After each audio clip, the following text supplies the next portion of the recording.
cewek.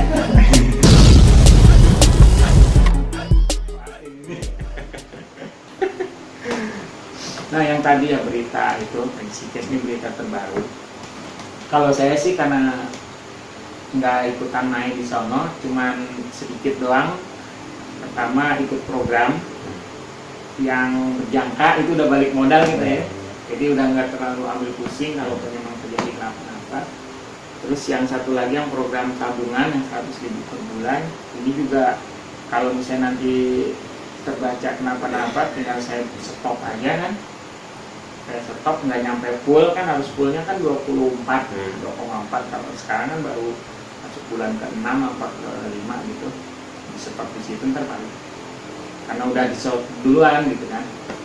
Jadi buat saya nggak terlalu banyak ini, tapi bisa jadi malah makin bagus, bisa jadi jomplang gitu. Jadi yang pertama ada top leadernya, saya nggak usah sebut namanya. Awalnya tuh saya tahu beritanya di YouTube, jadi bahasanya tuh top leader Edisicast sudah pindah ke Triumph. Kan sistemnya kan mirip tuh. Jadi dia pindah ke Triumph. Saya nggak tahu latar belakang dia apa pindah ke situ kan. Nah baru kemarin saya dapat informasi cocok dengan ini. Jadi ternyata si orang ini nih, si leader ini itu sudah di-banned sama Edisicast. Kenapa dia bisa di-banned?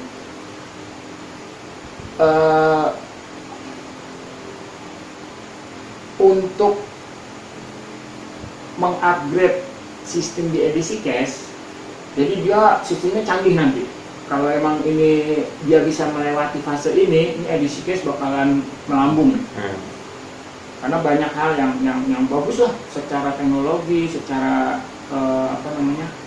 pendukungnya gitu, itu bagus banget. Cuman dia terkendala di intern. Jadi yang pertama, untuk mengamankan sistem Edisicast itu Pak Aye, ownernya, itu dia menarik semua koin di top leadernya. Jadi kalau kayak misalnya Pak itu dulu, Pak Syukur punya ring 1 gitu kan, founder sama itu leader, ring 1-nya Pak itu Pak Aye itu dikumpulin, itu katanya ada sekitar 20-an. Nah ini koinnya ditarik semua, dibayarin sama Pak Aye. Tujuannya buat apa? Jadi buat transaksi leader-leader di bawahnya. Karena pada saat proses migrasi dari upgrade tadi, sistem di Edisicast ini akan error. Jadi nggak bisa dia terima jual beli koin nggak bisa, karena ininya error sistemnya. Nah makanya Pak Aye itu buat mekanisme tadi. Jadi semua koin yang ada di leader ini diambil. Itu nilainya MM-an. Jadi dari 20 orang ini masing-masing minimal itu terima 3M. Maksudnya duit yang ini kan koinnya diambil nih sama Pak Aye. Dia kan terima cash, duit gitu. Nah kalau ada transaksi di bawahnya diterima lah sama dia. Ada yang jual koin, dia kan punya duit, bayarin koinnya. Kan dia koinnya kan numpuk di dia kan, ada di dia kan gitu. Tujuan Pak Aye kayak begitu. Nah salah satunya ada yang top leader pindah ke Triumph tadi, itu 20M angkanya. Nah sama dia nggak ditransaksikan kayak begitu, tapi duit 20M itu dipakai buat beli aset. Ya emang secara bisnis ya nggak ada salah dia, orang dia jual koin kok, dibeli koinnya 20M itu. Tapi secara kode etik harusnya, secara ini kan untuk membantu jaringan dia harusnya. Nah maka pada saat uangnya ini nggak ada, transaksi di bawah ini nggak bisa. Karena duitnya nggak ada kan, ditolak kan, begitu mau jual koin ya nggak bisa. Saya nggak terima jual koin, saya nggak beli koin gitu kan. Nah ke atas juga nggak bisa karena Pak Aye udah menutup. Tujuan dia ini untuk menjaga migrasi ini biar lancar, karena kalau terganggu bisa nggak rampung-rampung gitu. Nah akhirnya di bawah ini kan goncang, termasuk tadi yang saya mampir itu dia main edisi cash juga, ini jaringan dia goncang karena nggak bisa jual koin. Teman kita juga butuh pencairan buat nggak bisa jual koinnya. Nah dari 20 itu sebagian besar diantaranya yang itu tadi gitu. Tapi bagi yang leader yang amanah, yang maksudnya bertanggung jawab, yang duit dari Pak Aye itu ya dialokasikan. Ada jaringan yang masih ini katanya di Citayam kalau nggak salah, Citayam Depok, yang itu hidupnya masih siap. Jadi setiap transaksi ada yang mau jual koin ya dibeli sama dia, karena dia dapat uang kan dari Pak Aye itu. Nah itu masih berjalan gitu. Nah itu yang pertama yang saya bilang tadi, dari internal tuh, halangan dari internal itu leader-leadernya kayak gitu. Jadi kalau dia bisa melewati fase ini udah aman tuh edisi cash. Terus yang kedua, perubahan ini, upgrade ini kan butuh IT. Nah IT yang lama ini nggak sanggup untuk keinginan dari Pak Aye ini. Pak Aye pengen begini-begini, IT-nya nggak sanggup kan. Pak Aye-nya pakai IT lain, IT baru, kontrak IT baru yang sanggup gitu. Tapi ternyata IT yang baru ini nggak mana orangnya. 300M ditarik edisinya tuh. Jadi ama IT yang baru ini edisi cash itu berhasil ditarik 300M, buron sekarang orangnya. Nah jadi terganggu nih proses migrasi ini. Nah tapi namanya perusahaan kalau emang dia pengen tetap terjaga itu perusahaan, pasti dia ini terus kan. Maksud saya begini, jadi ini masa-masa kritis dari edisi cash. Bisa jadi langsung anjlok sama sekali, scam gitu, tapi bisa jadi langsung booming. Ini buat melihat ininya katanya sih bulan Maret. Jadi perubahan dia nanti di edisi cash ini, jadi dia udah punya bank. Dia punya bank yang udah fix itu ada BPR, dibeli itu BPR-nya, jadi sekarang namanya BPR edisi cash. Terus juga mau bikin bank, namanya bank edisi cash gitu. Jadi udah lagi prosesnya gitu. Terus yang membuat ini edisi cash bakalan benar-benar besar, jadi dia di backup sama perusahaan, saya lupa namanya kemarin disebut itu. Ini dia holding company, jadi perusahaan besar, termasuk di dalamnya tuh ada Tata, ada perusahaan-perusahaan besar tuh di situ. Dari dia nih holding company dia, saya lupa namanya apa ya. Lupa. Nah itu ada perusahaan-perusahaan besar tuh. Nah di dalam itu termasuk ada edisi cash, ada bank edisi cash, ada BPR edisi cash, itu ada tuh, didukung sama yang tadi tuh holding company. Nah, makanya ya itu tadi saya melihatnya edisi cash ini mau hancur ya udah luluh lantak dia karena internal tadi. Tapi kalau emang bisa melewati ini ya udah dia bakalan bagus. Ya kayak kalau Pak Haris sih, karena kita satu lokomotif kan di yang 1 juta itu. Kata dia mah kita mau berdoa aja plan biar bisa melewati ini, jadi yang 50 juta per bulan bisa ngerasain kan gitu. Kan 250 bagi 5 kan 50 juta. Tapi kalau misalnya ringsek, ya udah gigit jari kita, udah balik modal gitu kan. Nah jadi itu info terbaru dari edisi cash. Kenapa kita concern ya, peduli sama cerita edisi cash, karena edisi cash ini pertama dia ada kaitannya sama kripto. kedua dia ada kaitannya sama sistem jaringan. Itu kan kerjaan kita. Kripto sama sistem jaringan gitu.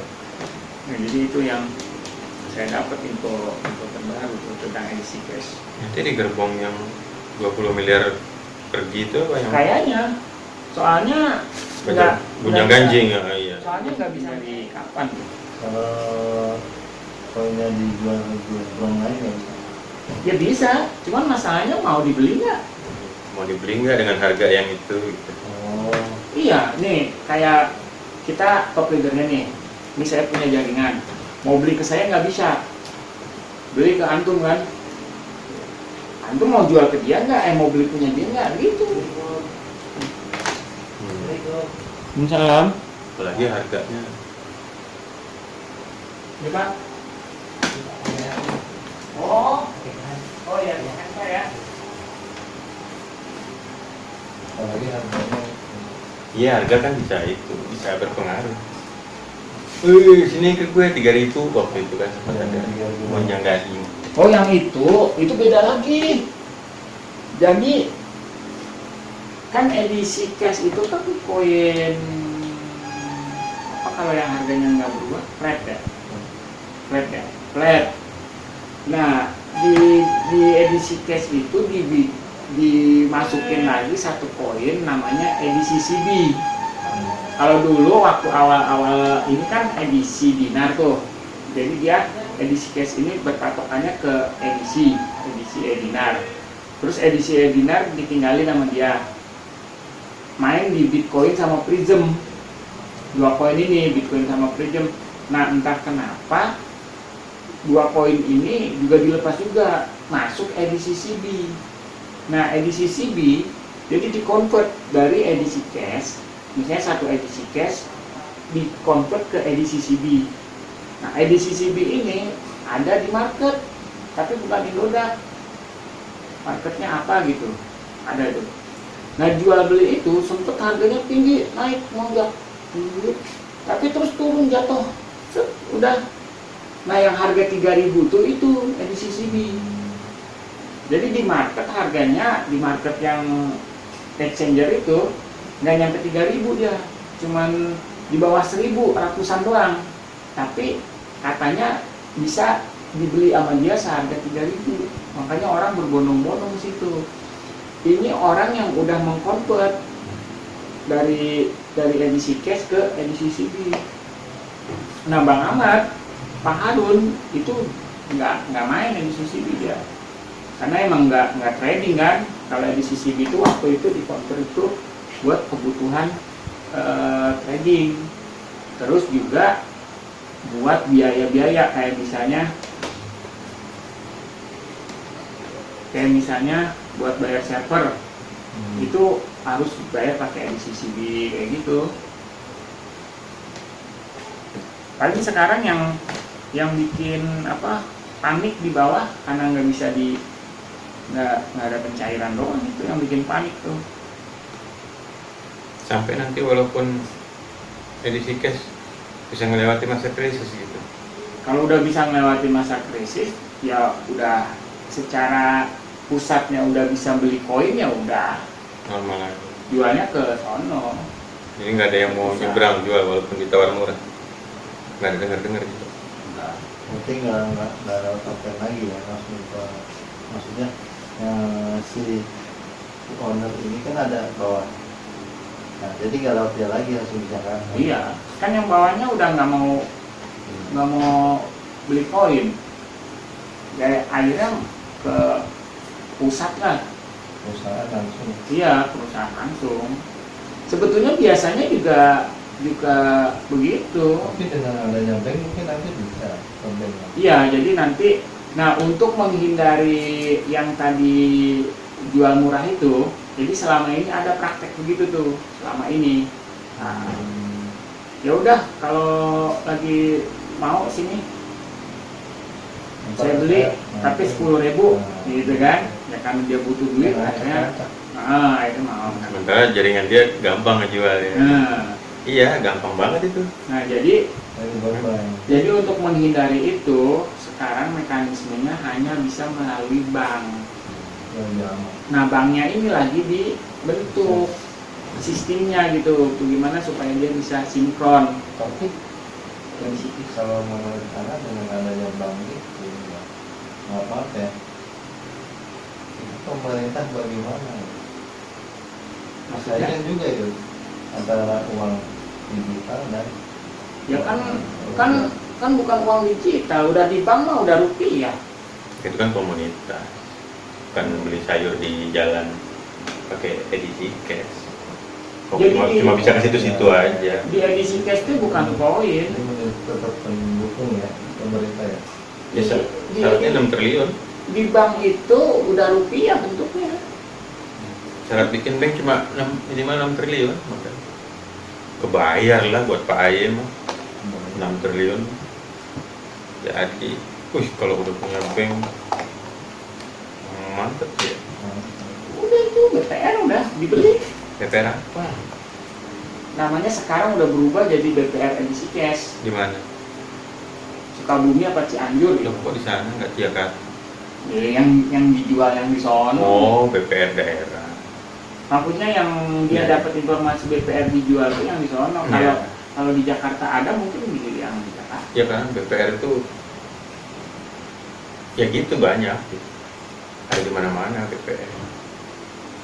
Karena edisi cash boomingnya paling booming di Sukabumi. Oh, jadi ente nggak jual ke sana? Hmm? Nggak jual ke sana?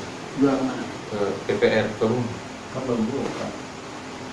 Belum, transaksinya belum dibuka di sana. Oh, baru banknya udah siap. Ya. Persiapan ya.